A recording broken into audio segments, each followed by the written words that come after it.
दोस्तों आज हम सॉल्व करेंगे 2022 का सीबीएसई पेपर जो कि आउटसाइड दिल्ली वाला सेट है। फटाफट स्क्रीन को पॉज करके स्क्रीनशॉट ले लो क्वेश्चन का।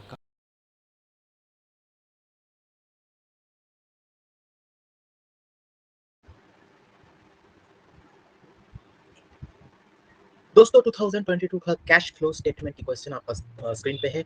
ये क्वेश्चन आउटसाइड दिल्ली वाला सेट में आया था। इसको अभी हम लोग सॉल्व करेंगे। तो सबसे पहले क्वेश्चन को एक बार रीड कर लेते हैं। एक बैलेंस शीट दे दिया और cash flow from operating activities calculate करने के लिए बोला है।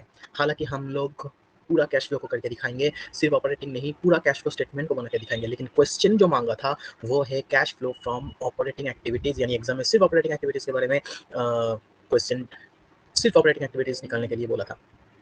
तो बैलेंस शीट को एक बार रीड करते हैं। 31 मार्च 2022 और 31 मार्च 2021, इसका मतलब ये हो गया करंट ईयर और ये हो गया प्रीवियस ईयर। बैलेंस शीट में सबसे पहले है शेयर कैपिटल, और शेयर कैपिटल का नोट नंबर 1।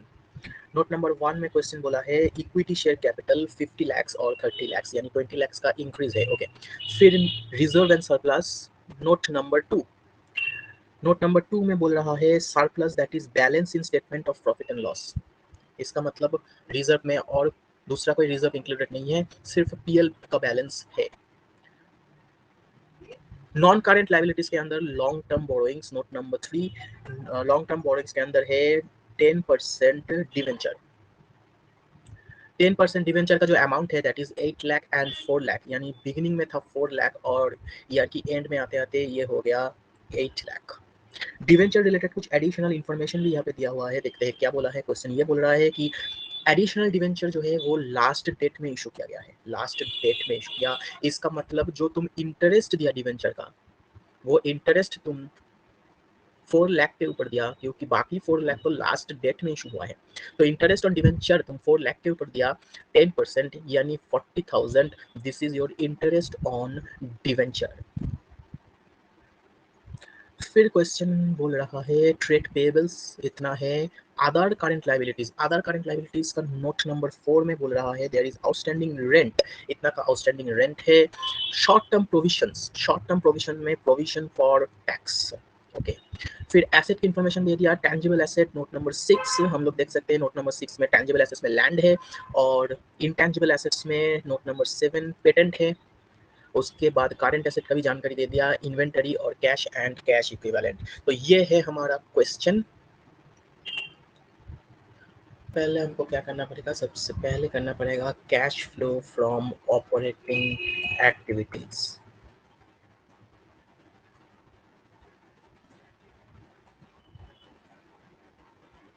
मैंने हेडिंग दे दिया cash flow from operating activities का। Cash flow from operating activities कहाँ से चालू होता है, इसका कैलकुलेशन चालू होता है प्रॉफिट बिफोर टैक्स से। एक्स्ट्राऑर्डिनरी आइटम कुछ है नहीं तो उसके बारे में बात नहीं करते, वरना हम profit before tax and extraordinary items ले लेते हैं। बट एक्स्ट्राऑर्डिनरी आइटम नहीं है तो प्रॉफिट बिफोर टैक्स से कैलकुलेशन चालू होगा। अब बैलेंस शीट में चलो देखते हैं क्या प्रॉफिट बिफोर टैक्स गिवन है या नहीं। दोस्तों profit before tax is not directly given, तो इसके लिए हमको वर्किंग नोट लगाना पड़ेगा। हम सबसे पहले लिख लेंगे working note number 1। Working note number 1, profit before tax.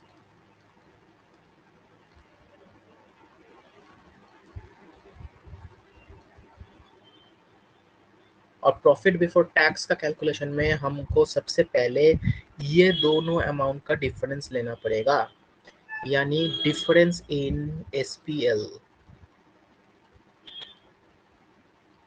क्या है डिफरेंस?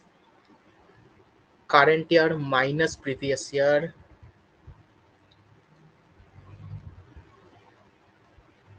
यानी 10 lakh minus 6 lakh, that will give you 4 lakh.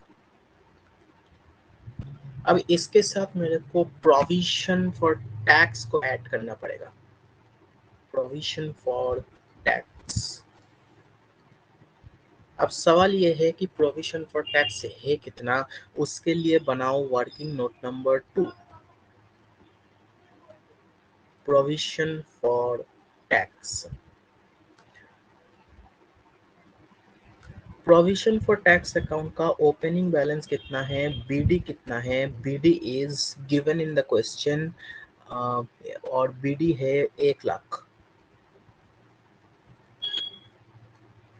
और सीडी भी दे दिया क्वेश्चन में, सीडी इज 1,50,000 और कोई इंफॉर्मेशन नहीं दिया है। जब ऐसे सिचुएशन में आएगा तब हम मान लेंगे जितना बीडी है उतना ही अमाउंट बैंक से पे हुआ है, यानी 1,00,000 is the amount of tax paid, और जितना सीडी है पीएल के अंदर वही अमाउंट आएगा, यानी बाई पीएल बोल के 1,50,000 आ जाएगा। तो ये हो गया प्रोविजन फॉर टैक्स अकाउंट, और ये पीएल का जो अमाउंट है वो यहाँ पे ऐड हो जाता है, यानी 1,50,000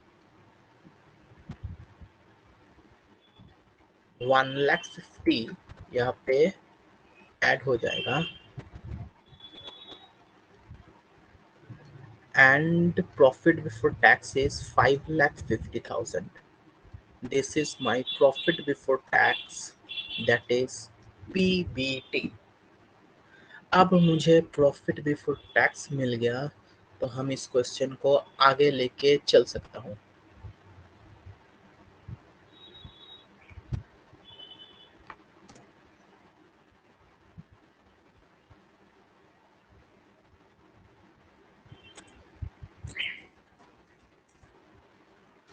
तो मेरे दोस्त प्रॉफिट बिफोर टैक्स कितना है अभी हम लोग कैलकुलेट किया वर्किंग नोट नंबर 1 के अंदर। Profit before tax is 5,50,000। इसके साथ अभी हम लोगों को नॉन कैश और नॉन ऑपरेटिंग आइटम्स को ऐड और लेस करना पड़ेगा। तो हम लिखेंगे ऐड और less non cash oblique non operating items. इस क्वेश्चन को अगर आप ध्यान से देखोगे तो एक ही ऐसा आइटम है जिसका ट्रीटमेंट यहाँ पे करना पड़ेगा और वो है इंटरेस्ट ऑन डिवेंचर। तो हमको यहाँ पे ऐड करना पड़ेगा इंटरेस्ट ऑन डिवेंचर को।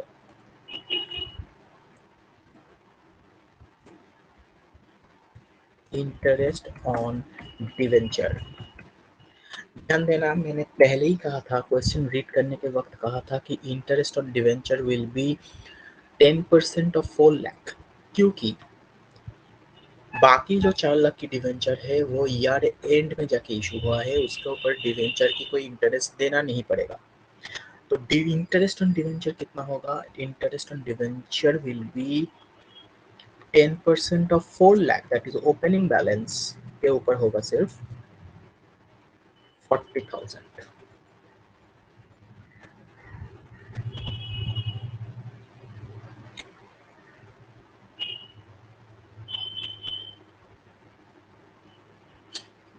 तो मेरा operating profit before working capital change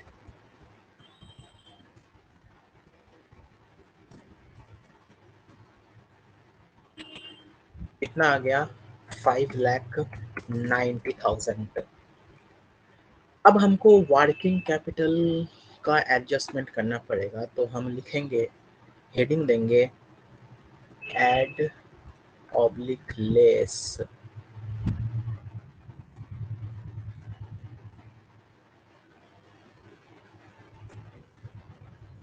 increase और डिक्रीज इन करंट एसेट और करंट लायबिलिटीज।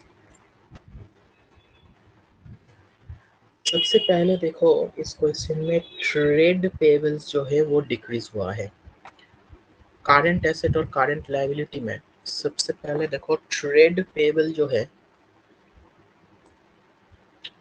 जो ट्रेड पेबल है यहाँ पे, वो ट्रेड पेबल डिक्रीज हुआ है। यानी वो ओपनिंग डेट में कितना था, वो ओपनिंग डेट में था 3 लाख और आते आते क्लोजिंग डेट पे आते आते हो गया 2 लाख।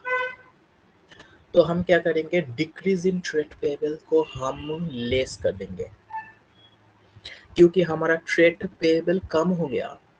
इसका मतलब मैंने पेमेंट किया, और पेमेंट किया मतलब कैश फ्लो के ऊपर नेगेटिव इफेक्ट आया। तो मेरा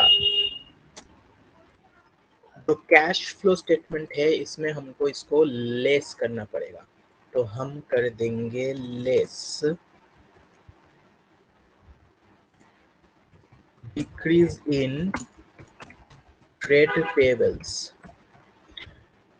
and the amount is 1 lakh.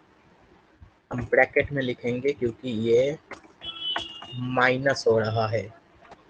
इसके बाद आउटस्टैंडिंग रेंट को अगर आप देखोगे तो आउटस्टैंडिंग रेंट का अमाउंट इंक्रीज हुआ है। आउटस्टैंडिंग रेंट को देखो, आउटस्टैंडिंग रेंट पहले कितना था, आउटस्टैंडिंग रेंट जो कि अदर करंट लायबिलिटीज के अंदर है नोट नंबर 4 में, वो पहले था 1 लाख और ईयर की एंड में आते आते ये हो गया 3 लाख। तो इसको हम लोग ऐड करेंगे, इसको हम लोग ऐड करेंगे क्योंकि increase in current liability add होता है।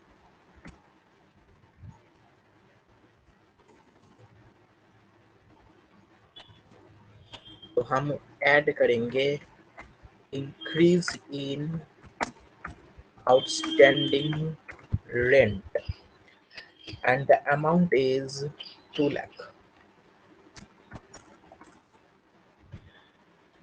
उसके बाद क्वेश्चन बोला है स्टॉक जो है, स्टॉक डिक्रीज हो रहा है। क्वेश्चन में देखो स्टॉक डिक्रीज हो रहा है। तो डिक्रीज इन करंट लायबिलिटीज यानी डिक्रीज इन ट्रेड पेबल्स, अच्छा स्टॉक डिक्रीज नहीं हो रहा है, सॉरी स्टॉक इंक्रीज हो रहा है।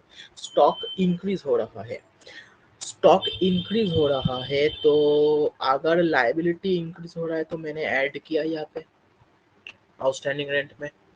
तो एसेट की केस में उल्टा होगा, एसेट इंक्रीज हो रहा है तो हम करेंगे लेस। एसेट इंक्रीज हो रहा है तो हम करेंगे लेस, यानी हम कर देंगे लेस इंक्रीज इन स्टॉक या इन्वेंटरी जो भी बोलो, and the amount is 6,60,000। 6,60,000।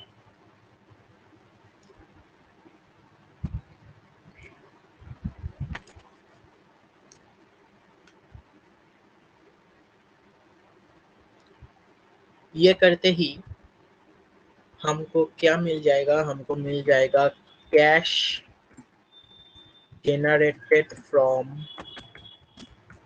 operating activities before tax। और ये अमाउंट कितना है, ये अमाउंट आ रहा है 30,000। ये अमाउंट आ रहा है 30,000।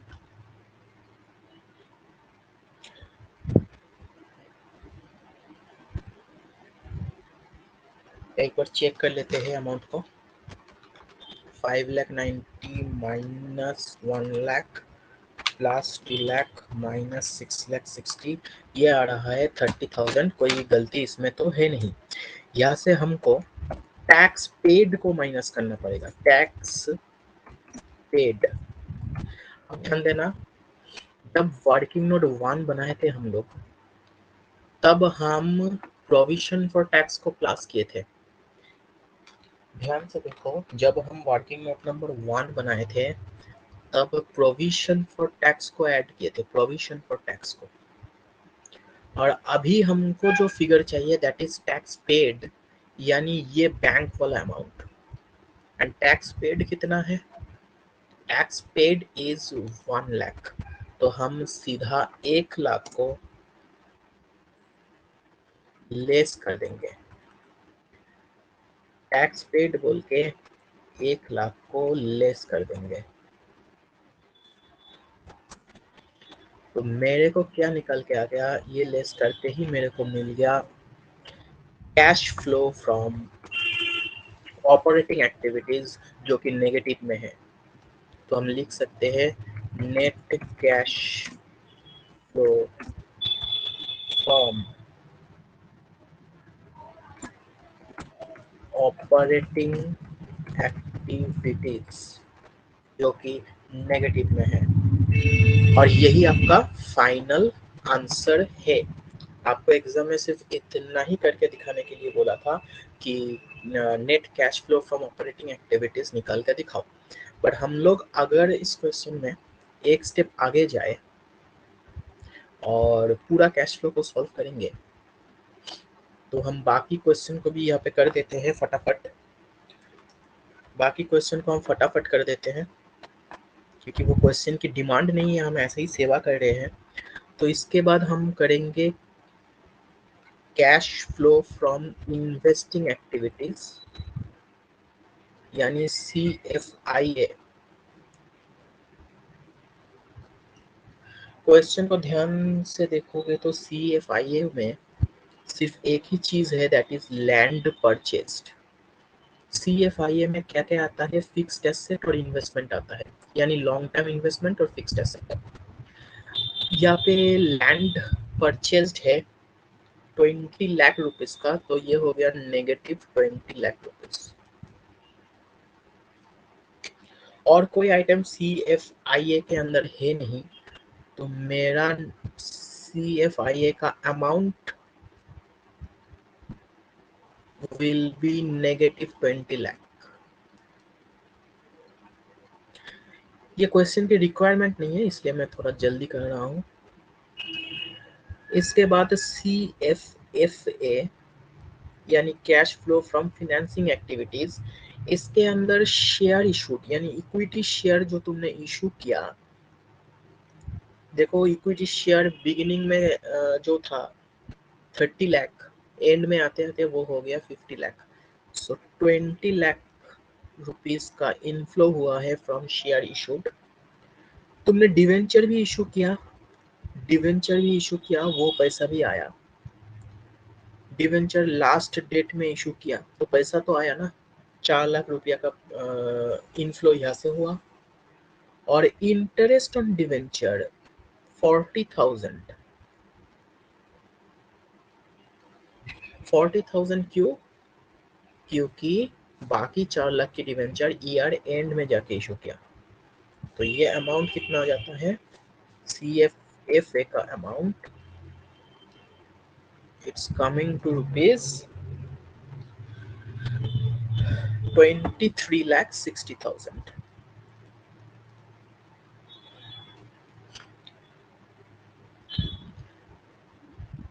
23,60,000। अब टोटल कर लेते हैं, यानी CFOA, CFIA और CFFA तीनों को ऐड कर लेते हैं, जिसको हम लोग कहते हैं नेट इंक्रीज और नेट डिक्रीज। यहाँ पे पॉजिटिव आ रहा है तो net increase in cash and cash equivalent. Net increase in cash and cash equivalent कैसे आएगा? CFOA plus CFIA plus CFFA।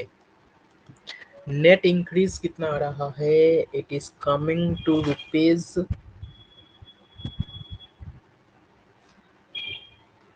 एक बार कैलकुलेट करके देख लेते हैं।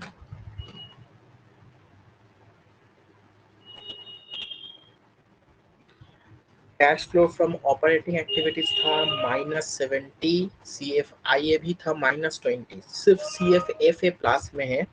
तो 23,60,000 -20 lakhs minus 70,000, 2,90,000 आ रहा है, 2,90,000, 2,90,000 is the net increase in cash and cash equivalent. इसके साथ हम ऐड करेंगे opening cash and cash equivalent, opening cash and cash equivalent जो कि है मेरे ख्याल से 60,000, और करते ही क्लोजिंग अमाउंट कितना निकल गया, 3,50,000। ये आ गया closing cash and cash equivalent, 3,50,000। एक बार चेक कर लेते हैं क्या बैलेंस शीट में वही अमाउंट गिवन है कि नहीं। देख लेते हैं बैलेंस शीट में, एकदम बैलेंस शीट में वही अमाउंट गिवन है, यानी closing cash and cash equivalent is 3,50,000। तो हमारा कैश फ्लो स्टेटमेंट जो है वो टनाटन सही है। क्वेश्चन की रिक्वायरमेंट था सिर्फ cash flow from operating activities, मैं उसको तो एकदम प्रॉपरली किया, और बाकी हम थोड़ा रफ में बाकी कैश फ्लो का पार्ट भी दिखा दिया, यानी कंप्लीट कैश फ्लो स्टेटमेंट हम लोग इस क्वेश्चन में कर लिया। तो ये है आपका सॉल्यूशन, एक बार देख लो। ये है cash flow from operating activities जो मेन रिक्वायरमेंट था, और उसके नीचे मैंने पेन से बाकी क्वेश्चन भी सॉल्व कर दिया।